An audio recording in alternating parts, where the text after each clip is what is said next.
आहा कति राम्रो कागती है। पछि वर्षको रूपमा हजुरले 12 गट्ठा जमिनमा कागती खेती गर्दाखेरि 12-15 लाख कहीँ पनि जाँदैन हैन त? जाँदैन। विदेश भएको भन्दा वहाँ यहीँ हुँदा र यो गर्दाखेरि एकदम हजुर खुसी हुनुहुन्छ है त? हजुरहरू सन्तुष्टि हुनुहुन्छ? बसिरहेको छ, सँगै भएको छ, गरिरहेको छ, राम्रो गरिरहेको छ, ठिक छ, खुसी नै हुनुहुन्छ? एकदम एकदम।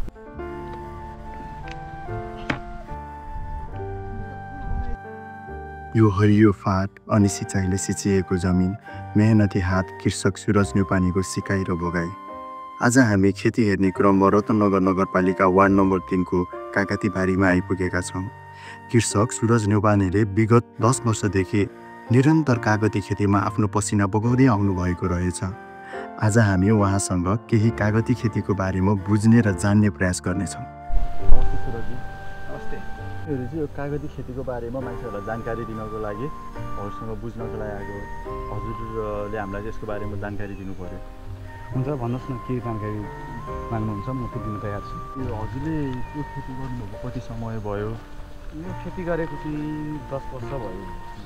72 सालमा लगाएको होइन, त्यसपछि अब अहिले गर्दाखेरि 10 वर्ष भयो। लगाउँदै 71 सालमा लगाएको। हामीले यो कति गट्ठामा लगाएको छौँ मोटामोटी? यो 12.5 गट्ठामा लगाएको। अनि हजुरलाई यो खेती गर्दाखेरि केही सिपहरू लिएर तालिम लिएर गर्नुभयो कि हजुरले कतै देखेर यो सिक्नु भयो कि के हो हजुरले यसमा चाहिँ? होइन, यसमा सिकेर मैले कुनै पनि चिज गरेको होइन। हजुर, के थियो भने हाम्रो यो जग्गामा चाहिँ पानी एकदम कम लाग्ने जग्गा कि। हजुर, तपाईँ चाहिँ हाइटमा भएको कारणले? हाइटमा भएको कारणले गर्दा हजुर जग्गामा पानी लगाउनु पर्ने। पहिला यहाँ चाहिँ हामी नर्मल धान, मुसुरो, तोरी लगाउने खेतै हो यो हाम्रो होइन। अनि अब त्यो पानीको लाउन साह्रै दुःख हुने भएको कारणले गर्दा यो जग्गामा चाहिँ के लाउँदा ठिक हुन्छ भन्ने कुरो गर्दाखेरि कागतीले धेरै पानी लाउनु नपर्ने होइन। वर्षको 3 चोटिको पानी लगायो भने लगाउ हुन्छ कागतीलाई। अनि त्यसपछि त्यति लगाउँदाखेरि उत्पादनले पनि राम्रो बजार पाउने कारणले गर्दाखेरि कागती खेती चाहिँ ठिक हुन्छ कि भन्ने उद्देश्यले चाहिँ यहाँ कागती लगायो। हजुरले भनेपछि यसमा केही तालिमहरू लिनु भएको छैन? छैन, अनुभवको आधारमा त मसँग त्यो तालिम गएर मैले खेती गरेँ कि होइन। अब बिस्तारै बोट लगाइसकेपछि यो बोट हुर्किँदैसँग सुनको लागि के लाग्छ भनेर हाम्रो डक्टरहरू जुन हुनुहुन्छ कृषिमा उहाँहरूसँग चाहिँ कसरी हुन्छ लगायो भने के गर्ने, कुन औषधि हाल्नु भने उहाँकै सल्लाहअनुसार चाहिँ उहाँहरूकै सल्लाहअनुसार चाहिँ मैले यसमा चाहिँ औषधिहरू प्रयोग गर्दाखेरि चाहिँ हजुरले यो कागती खेती सुरु गर्दाखेरि कति 100 बुटोबाट गर्नुभयो कि 1000 बुटोबाट गर्नुभयो कि? मैले सुरुमा लाउँदाखेरि चाहिँ 110 बुट लगाएको थिएँ। 110 बुटमा लगभग 18वटा बुट त्यो आफ्नै कारणले गर्दाखेरि सकेन। त्यसो गर्दाखेरि 92वटा बुट थियो। अब त्यो 92वटा बुटबाट सुरु गरेको। अनि त्यही नै हो, 92 बुटबाटै सुरु गरेको त पहिला नम्बर। अनि भनेपछि हजुरले यो यसलाई त सुरुमा बेर्ना चाहियो है। हजुरले आफैले क्लबिङहरू गर्नुभयो कि कतैबाट मगाउनु भयो कि के छ यसको लागि चाहिँ बिरुवाहरू के छ? हाम्रो यहाँ सजिलैसँग यहीँ पाउँदो रहेछ? होइन, त्यतिखेर आउँदा चाहिँ त्यो थिमुरामा हाम्रो एकजना हरिश वेदी हुनुहुन्छ, राम्रो डक्टर हो, उहाँ चाहिँ कृषिको हिसाबबाट।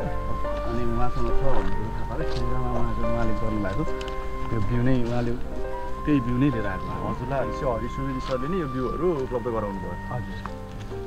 पछि टिप्ने बेला नि भइसकेको छ है? टिप्ने बेला भएको छैन, यो चाहिँ अब अहिले फुल फल्ने सिजन हो।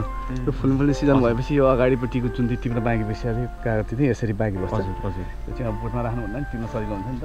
अनि हजुरले यो कति समयमा टिप्नुहुन्छ? यो फलाइ कुन सिजनमा फल्छ, के छ यसको चाहिँ? यस्तो छ, पहिला चाहिँ कि म त्यति उ चाहिँ थाहा थिएन यसको बारेमा, म पनि पोख्त चाहिँ होइन होइन। योभन्दा अगाडि चाहिँ प्रायः म जागिर खान्थेँ।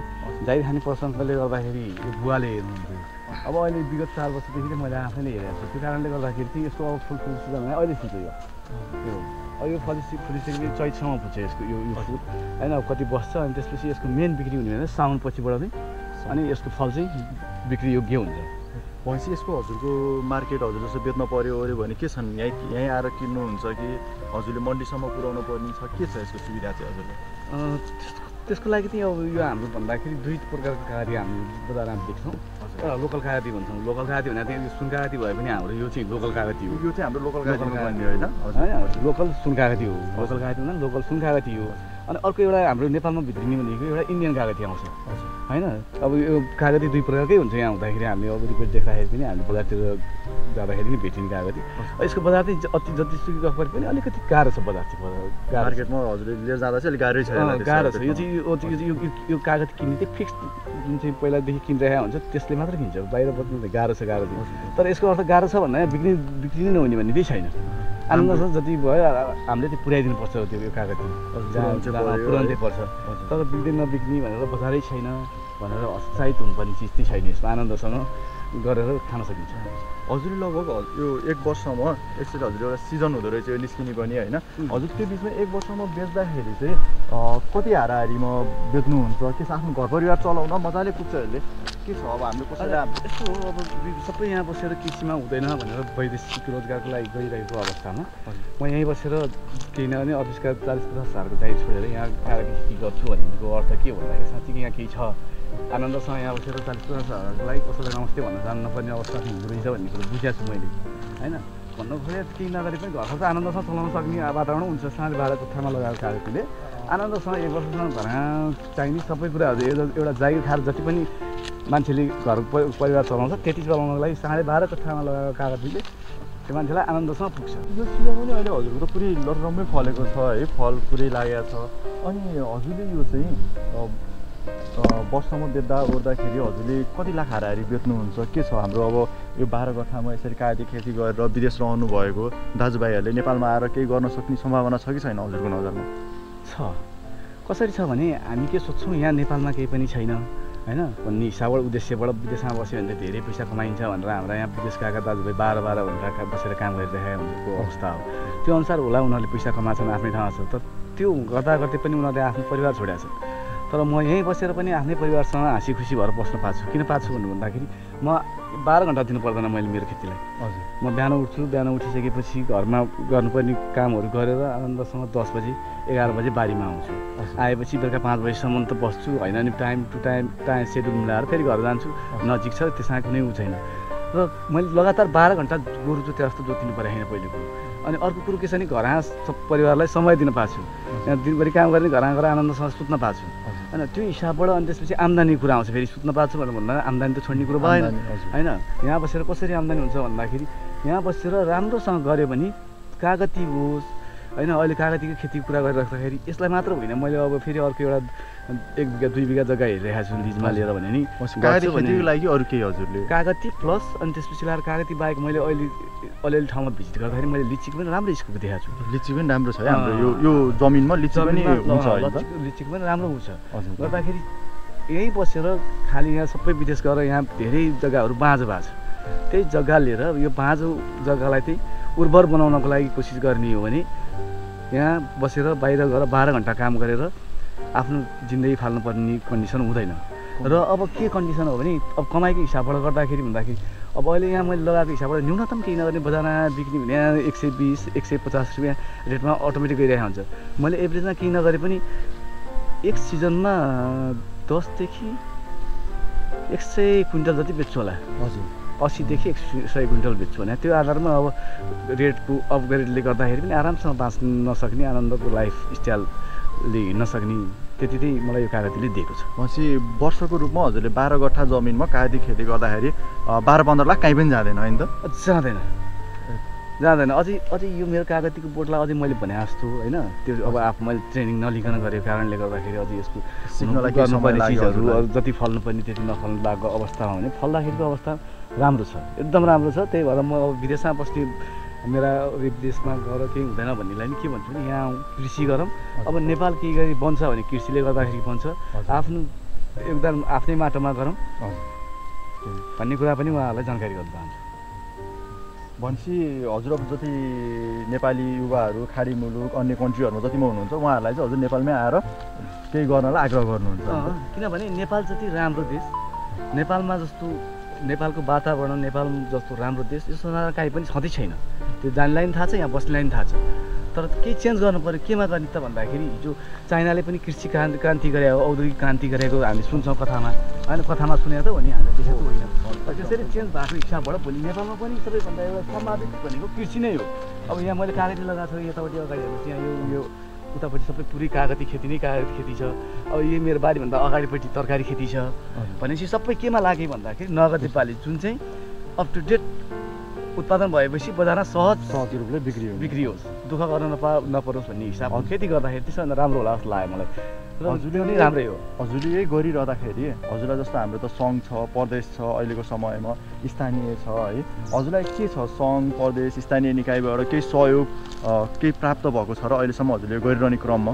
यस्तो भयो कि भने पहिला सुरुमै जानकारी थिएन, अनि अब यो कार्यखेरि खेती गरेको लगभग 8 वर्षपछि 7 वर्षपछि चाहिँ अनि त्यसपछि के हुँदो रहेछ भनेर गएर नगरपालिकासँग गएर बुझ्दाखेरि चाहिँ उहाँहरूले चाहिँ सहयोग गर्ने धेरैलाई गर्नुहुँदो रहेछ अगाडि। अब म चाहिँ नपुगेर हो, हजुरलाई जानकारी भएन त्यतिखेरसम्म चाहिँ अब जानकारी भन्दा नि मैले चासो लिन होला जस्तो लाग्यो मलाई, किनकि अब मैले चासो दिने बित्तिकै अनि यहाँ बोरिङ थिएन, यस्तो छ मलाई चाहियो भन्ने बित्तिकै उहाँहरूले चाहिँ जे पनि त्यो सालको सबैभन्दा ठुलो बजेट चाहिँ मलाई नै हालिदिएर अनि त्यसपछि लाएर सहयोग गर्नुभएको थियो। अनि मलाई कुनै सहयोग चाहियो भने म नगरपालिकामा कृषिमा गएर कृषि शाखामा गएर प्रवीण सरहरू हुनुहुन्छ, प्रवीण सर हुनुहुन्छ, अनि त्यसपछि बासु सर हुनुहुन्छ होइन, अनि संयोग सरहरू हुनुहुन्छ अहिले यहाँको चाहिँ उहाँहरूले ल सर भनेर जतिखेर बोलाउँदा नि आएर मेरो बारीमा आएर हेर्ने हो नि यस्तो भएको छ यस्तो गर्नुहोस् भनेर उहाँहरूलाई हेल्प गर्नुभयो। नगरपालिकाबाट पनि एकदम सहयोग प्राप्त भएको छ, हाम्रो स्थानीय निकायबाट पनि एकदम सहयोग प्राप्त भएको छैन। यसमा चाहिँ अब स्थानीयले गरेन ओरेन भनेर मान्छे आक्रोशित हुनुपर्ने, हताशित हुनुपर्ने केही कारण छैन छैन। अब साँच्चीकै अब फ्रड काम गरेको हिसाबबाट गर्नेहरूले त्यस्ता भन्लान्,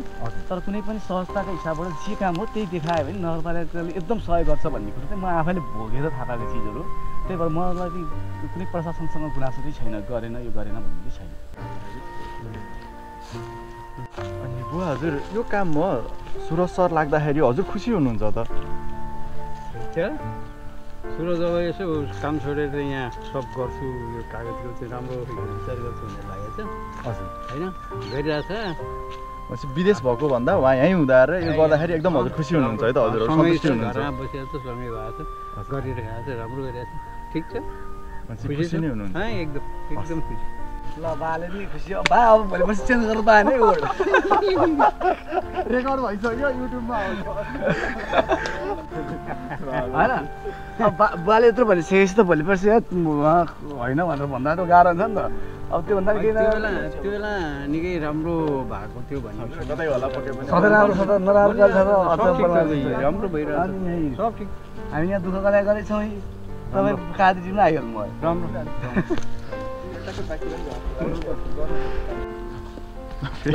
तपाईँले चाहिँ टिपेर बसिरहनु, म त हारिरहेको छु, तपाईँ टिपिरहनु त रमाइलो हुन्छ।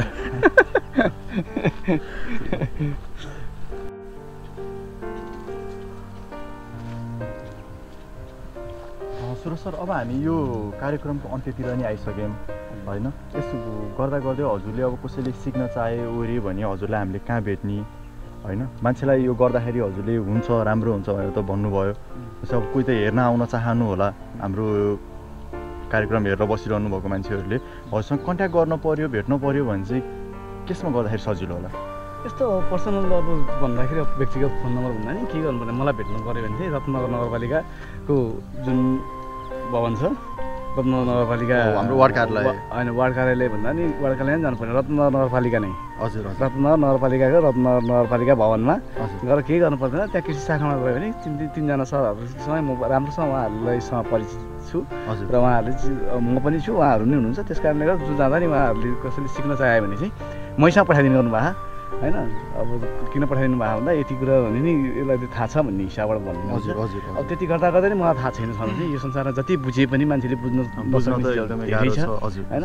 अब मैले मेरो राम्रो भन्छु, अर्कोले तैँले राम्रो बनाइनस् भन्छ भन्ने सबैभन्दा ठुलो कुरो भने आत्मसन्तुष्टिले आफूले गरेको काम चाहिँ ठिक छ है भनेर राम्रो काम गर्न अगाडि बढिराख्नुपर्छ, त्यही नै हो। यदि कसैले भेट्न चाहन्छ यदि मलाई भने रत्नगर नगरपालिकाको भवनमा आएर माथि कृषि शाखामा गएर कहाँ छ भनेर सुरज सरको कागती बारी कहाँ छ भनेर भने उहाँहरूले जानकारी दिनुहुन्छ र उहाँहरूले जानकारी दिएर तपाईँ मसँग भेट्न आउन चाहनुहुन्छ, कुनै जिज्ञासा छ भने तपाईँले आफ्नो जिज्ञासा राख्न सक्नुहुन्छ। हस् त ल, अहिले हामी छुट्टिन्छौँ।